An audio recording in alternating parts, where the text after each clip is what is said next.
Saan ba natin mahanap ang totoong happiness? Is it success? Is it love? Or is it something deeper within us?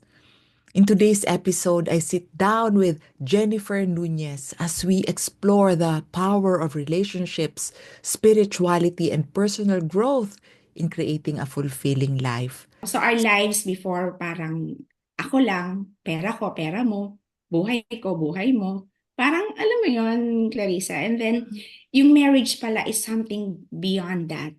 Iba pala siya. 'Di ba? It's really about giving, not more on receiving. I'm very happy with what I heard from your podcast.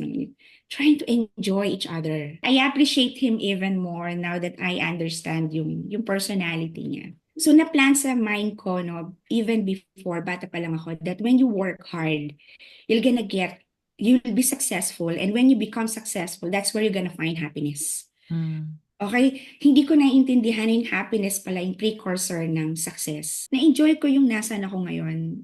Kasi dun ko siya finocus yung mind ko. Ang laking factor kasi when you get to enjoy what's in front of your eyes instead of looking back of what you don't have right now. I just learned how to appreciate life even more. Life here now here is just temporary.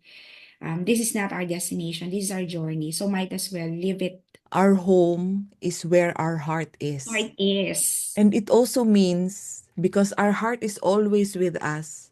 Ibig sabihin wherever we You can are find. home. Yes. Hindi nakasalala yung happiness natin sa kung ano yung hinahanap ng mata mo. So one of the things that I realized also no that it's not a sin Mm-mm. to admit that you need help. That we have to seek help also. The moment you accept and acknowledge and do something about it, you win.